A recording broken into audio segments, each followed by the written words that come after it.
के बीच झगड़ा था, इसमें आप कहां से आ गए? नहीं, उसमें ये मोबाइल फोन के अंदर रिकॉर्डिंग कर रहे हैं, ये बात कहां से आ गई? नहीं, मैं बताऊं आपके ऊपर आरोप ऐसे ही लगा दिया उन्होंने कि आप मोबाइल फोन से रिकॉर्डिंग कर रहे थे। देखिए, मैं आपको बताऊं, अभी हम लोग जब वहाँ गए थे ना, आपको उसका मैं फोटो भी दिखाऊंगा, आपके यहाँ चला है वो, जब अन्ना वहाँ गए हैं उसमें, तो उसमें मेरी कोशिशों को दखल है।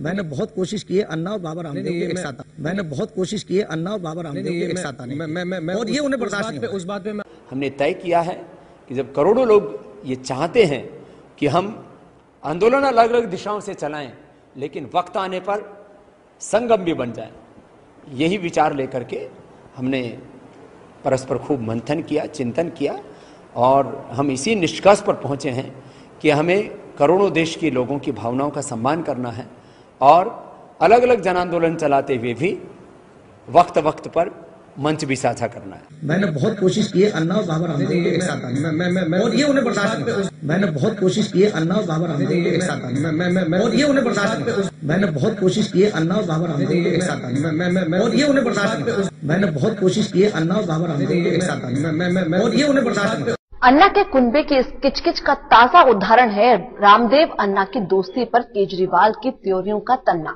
और माथे पर पसीना आना।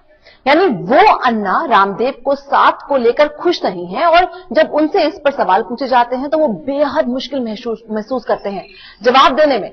नतीजा, उनके जवाब अन्ना रामदेव के बयानों से मिलकर किचकिच पैदा करते हैं।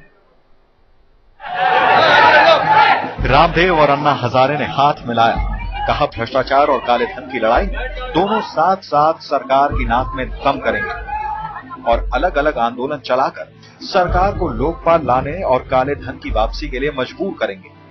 अन्ना और रामदेव ने कहा कि वो 2014 के लोकसभा चुनाव सरकार को नाको चने चबवा देंगे, क्योंकि सरकार को तो हार जीत की ही भाषा समझ में आती है। पर इन बुलंद इरादों की हवा निकाल देते हैं अन्ना के साथी अरविंद केजरीवाल। रामदेव के साथ किसी तरह का कोई गठजोड़ नहीं है। रामदेव जी के साथ इतनी सहमति है, वो काले धन के मुद्दे के ऊपर आवाज उठा रहे हैं। हम लोग लोकपाल बिल और भ्रष्टाचार के खिलाफ आवाज उठा रहे हैं। जब जब वो आंदोलन करेंगे हम उनका समर्थन करेंगे। जब हम आंदोलन करें वो समर्थन करें मुद्दे के ऊपर। इसके अलावा कोई गठजोड़ या कोई साझा मंच या ऐसा कोई वो नहीं है। बाकी सारे इंप्रेशंस हैं जो गलत सही जिस भी तरह के इंप्रेशंस हो गए। रामदेव से केजरीवाल के मतभेद से जब सवाल पर्दा उठाते हैं तो वो यही नहीं रुकते। वो रामदेव के प्रति केजरीवाल की अनिच्छा का भव्य प्रदर्शन करवाते हैं। रामदेव के काले धन अभियान को लेकर आम लोगों के मन में जो शक है, वो जब सवालों के जरिए केजरीवाल के सामने आता है तो केजरीवाल भी उस शक से सहमत दिखते हैं।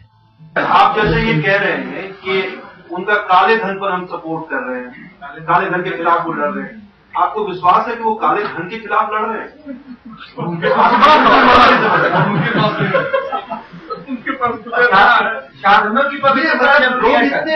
अरविंद जी, देश में लोग इतने बेवकूफ नहीं है। अगर हम ये आवश्यकता क्यों बनी, शायद सवाल ये है। देखा आपने सवाल के जवाब में केजरीवाल कैसे सहमति भरा सिर हिला रहे हैं और मुस्कुराकर अपनी मौन सहमति जता रहे हैं रामदेव के अभियान के खिलाफ। ऐसे में सवाल उठता है कि जब रामदेव के मकसद को लेकर अन्ना की टीम में ऐसा प्रचंड गैर एतबार है, तो फिर ये साथ साथ होने का दावा क्या नाटक भर है सरकार के खिलाफ मजबूत प्रतिरोध दिखाने का? क्योंकि सरकार दोनों को अलग अलग मजा चखा चुकी है। संयोग से मैदान एक ही था, दिल्ली का रामलीला मैदान। रामदेव के मुद्दे पर टीम अन्ना की नाराजगी कैसी है, ये देखिए, ध्यान से सुनिए और समझिएगा। अचानक कलमाडी कहीं कि वो आपके साथ खड़े होकर भ्रष्टाचार के खिलाफ नहीं करना चाहती है, तो क्या आपके साथ कलमाडी होगी? और क्या आप ये कह पाएंगे कि कलमाडी जी आप हमारे साथ आइए, लेकिन हम कॉमनवेल्थ गेम्स की बात हम उससे स्वागत है, आपका स्वागत है, क्या व्यक्ति कोई मैटर नहीं करता? नहीं, बिल्कुल मैटर करता है। और कलवाड़ी के ऊपर आरोप हैं और रामदेव के ऊपर अभी बहुत सारे आरोप हैं। ये जनता की आवाज समझिए। लेकिन जी क्या आपको सुना आपने? रामदेव का बचाव करने की इच्छा ही नहीं है केजरीवाल में। वो चले थे सवाल के जवाब में रामदेव का बचाव करने, पर बीच में ही हथियार डाल दिए। उन्होंने स्वीकार कर लिया कि रामदेव अन्ना का साथ ठीक नहीं है। कलवाड़ी के ऊपर आरोप हैं और रामदेव के ऊपर अभी बहुत सारे आरोप ये जनता की आवाज समझिए। बिल्कुल। भला बताइए, अन्ना तो पूरे दमखम से नए साथी खोजने में जुटे हैं, पर उनकी टीम उन्हें रिजेक्ट करती जा रही है और साथ ही उन अनिच्छा का सार्वजनिक इजहार भी कर रही है। अब इसे कोई क्या कहे। यहाँ केजरीवाल के बयान पूरे सवालों के साथ दिखाने का मकसद ये है कि इसे बयानों की गलत प्रस्तुति कहे, खारिज न कर दिया जाए। वैसे इसके बावजूद टीम अन्ना ने अपने बचाव में राजनेताओं की तरह घिसा पिटा बयान मारा। इच्छाएं हैं कि सब कुछ बिगड़ जाए और उनके शुभ सूचना के लिए मैं बता देता हूँ ऐसा कुछ नहीं। रामदेव पर अरविंद केजरीवाल के जो हालात ऊपर दिखे, उनके बाद मनीष सिसोदिया का ये तर्क भला कौन खरीदेगा। सिसोदिया जी जो बातें बिना आंख वाला भी टटोल ले, उन पर पर्दा डालने का कोई फायदा नहीं होता। अन्ना रामदेव के साथ पर उठे सवालों को लेकर अरविंद केजरीवाल का रुख बहुत कुछ कहता है। पसोपेश में फंसे अरविंद केजरीवाल चिल्ला चिल्ला कर कहते हैं कि अन्ना के ऐसे फैसलों से उन्हें इत्तेफाक नहीं है, पर आंदोलन की मजबूरी है कि वो खुलकर अन्ना के खिलाफ कुछ नहीं बोल सकते। ऐसे में टीम अन्ना को अपने फैसलों को लेकर अब और ज्यादा सतर्क होना चाहिए, वरना सत्ता और सियासत से मलखंभ के दांव बेहद खतरनाक होते हैं। ये भला उनसे बेहतर कौन जानता है। रीमा पराशर के साथ अशोक सिंह, दिल्ली आज तक। आपको ये भी बता दें कि मोदी के साथ रामदेव के मंच पर जाने की बात टीम अन्ना को बिल्कुल पसंद नहीं आई।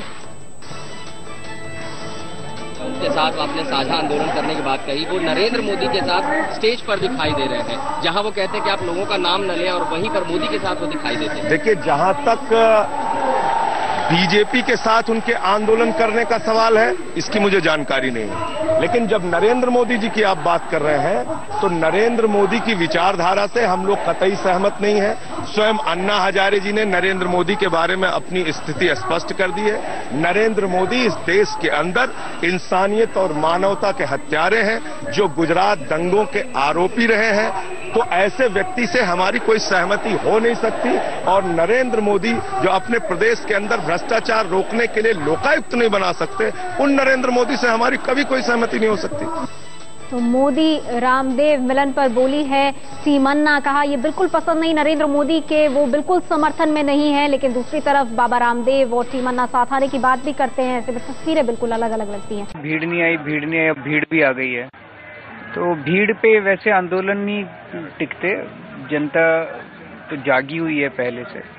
और हम भी जब यहाँ पे बलिदान देने के लिए बैठे थे तो हम ये सोच के नहीं बैठे थे कि भीड़ आएगी कि नहीं आएगी। अरविंद, बाबा रामदेव आप लोगों के बेहद करीबी हैं। कल वो नरेंद्र मोदी के साथ एक मंच पर गए, वहाँ पर उन्होंने उनकी सराहना भी काफी की। आपकी टीम के कई लोगों को ये ठीक नहीं लगा।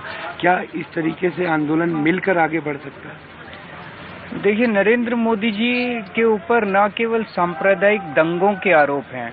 अभी मैं गुजरात गया था, वहाँ पे मैंने देखा कि भ्रष्टाचार भी बहुत ज्यादा है गुजरात के अंदर। पुरुषोत्तम सोलंकी उनके मंत्री हैं, और भी कई मंत्री हैं जिनके ऊपर भ्रष्टाचार के सीरियस आरोप लगे हैं। उनके लिए किसी ने लोगों ने उनके खिलाफ प्रोसिक्यूशन मुकदमा चलाने की इजाजत मांगी, वो इजाजत नहीं दे रहे। हाईकोर्ट गए, हाईकोर्ट ने कहा नरेंद्र मोदी जी को कि आप इजाजत दीजिए 3 महीने में, फिर भी इजाजत नहीं दी। तो ऐसा लगता है कि वहाँ भ्रष्टाचार न केवल हो रहा है, नरेंद्र मोदी जी भ्रष्टाचार को ढकने में और उसको भ्रष्टाचारियों को संरक्षण देने में भी लगे हुए हैं। तो ऐसे व्यक्ति के साथ तो सांठगांठ ठीक नहीं है। ये जो पूरा का पूरा आंदोलन था, ये हिंदुस्तानियों का आंदोलन था। उसमें किस तरह के लोग आए? सारे हिंदुस्तानी आए। मोहन भागवत जी अगर ये कह रहे हैं कि वहाँ पे रामलीला मैदान में आरएसएस के लोग मौजूद थे, तो वो आरएसएस की वजह से नहीं थे, वो हिंदुस्तानी थे इसलिए मौजूद थे। वहाँ कांग्रेस के लोग भी मौजूद थे, वहाँ सीपीएम के लोग भी मौजूद थे, वहाँ पे आम जनता मौजूद थी। जो लीडरशिप है हमारी इस आंदोलन की, उस लीडरशिप में वो एक आदमी बता दे जो कि आरएसएस से जिसका कोई लेना देना है। ना आरएसएस, बीजेपी, कांग्रेस, किसी का किसी से कोई लेना देना नहीं। तीसरी बात, मोहन भागवत जी से ये निवेदन करेंगे कि जो वो करते हैं उसका क्रेडिट लें। गुजरात में जो किया उन्होंने उसका क्रेडिट लें, जो वो नहीं करते उसका क्रेडिट ना लें तो ज्यादा अच्छा है। ये हिंदुस्तानियों का आंदोलन है, इसे हिंदुस्तानियों का आंदोलन रहने दें। ये आरएसएस का आंदोलन नहीं है और वो इसका क्रेडिट लेने की कोशिश ना करें। ठीक है, मैं आपसे दूसरा क्वेश्चन इंपॉर्टेंट ये पूछूंगा जो मेरे ख्याल से इम्पोर्टेंट है। आप लोगों ने बार बार ये कहा कि आरएसएस से आपका कोई रिलेशन नहीं, कोई मतलब नहीं, ठीक है, लेकिन आपको याद दिलाता हूँ कि आरएसएस वही था जो 1962 की लड़ाई में चाइना बॉर्डर पे अपने स्वयंसेवकों के साथ लड़ाई करी थी, स्वयंसेवक मारे भी गए। तो इसी आरएसएस को नेहरू जी ने 1963 की रिपब्लिक डे की परेड में उनको बुलाया था कि आप आइए, आप राष्ट्र की एक धरोहर है, और उनका सम्मान किया था। आप बार बार उनको क्रिटिसाइज करते हैं कि नहीं हमें आरएसएस में से भाई दूरी है, हमें पसंद नहीं जीती, लेकिन दूसरी तरफ आप बुखारी जी के वो वहाँ पे उनके दरवाजे पे जाते हैं, उनसे बोलते हैं, मानवनवल करते हैं आप कि नहीं आप आइए, हमको अपना सपोर्ट दीजिए। कि ये वही बुखारी जिन्होंने कहा था कि मैं तो आईएसआई का एजेंट हूँ, सरकार को अरेस्ट करना है तो करके दिखाए मुझे। और आप आरएसएस जो कि देश में जब आपदा होती है कहीं भी सरकार से पहले, सरकारी तंत्र से पहले बिना देश, बिना जाति, बिना धर्म देखे सबसे पहले उनकी मदद करता है, उसको आप क्रिटिसाइज कर रहे हैं। और जो आदमी बोलता है मैं आईएसआई का एजेंट हूँ, उसकी आप तारीफ करते हो, उसकी मानवनवल करते हैं, क्यों? मैं एक चीज साफ साफ कर दूं कि इस आंदोलन के अंदर हर धर्म, हर जाति के लोग जुड़े थे। हिंदू, मुस्लिम, सिख, ईसाई सब लोग इस आंदोलन के अंदर जुड़े थे, क्योंकि वहां पे रामलीला मैदान में जो लोग आ रहे थे तो वहां पे कोई एक्सरे मशीन नहीं थी देखने के लिए कि कौन किस धर्म या किसी संगठन का है। सब पार्टियों के लोग जुड़े थे, बीजेपी के लोग भी थे, कांग्रेस के लोग भी थे। ये मेरे सवाल का जवाब नहीं मैं है। एक मिनट आ रहा हूँ, आरएसएस के बारे में पूछो कि मैं एक मिनट आ रहा हूँ, ये हिस्ट्री रही है, आप उसको मैं एक मिनट आ रहा हूँ।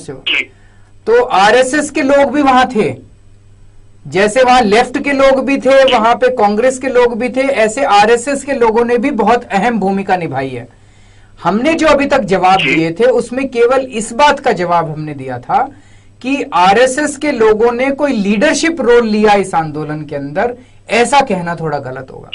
जो लीडरशिप है मूवमेंट की, तो आरएसएस ने कभी भी लीडरशिप के रोल में तो कभी काम किया ही नहीं। आप हिस्ट्री उठा के देखिए, उन्होंने स्वयंसेवक के तौर पे शांत रहते हुए जो भूमिका निभाई है, उस भूमिका तो आप अगर देश की हिस्ट्री उठा के देखेंगे, आप भी नहीं, मैं हिस्ट्री की बात नहीं कर रहा, मैं हिस्ट्री की बात नहीं कर रहा हूँ। आप उसको निगलेक्ट नहीं कर सकते, कभी लीडरशिप की भूमिका में तो वो आगे आए ही नहीं आज तक। मैं हिस्ट्री की बात नहीं कर रहा, मैं इस जो काम किया वो किया। मैं हिस्ट्री की बात नहीं कर रहा, मैं इस आंदोलन की बात कर रहा हूँ।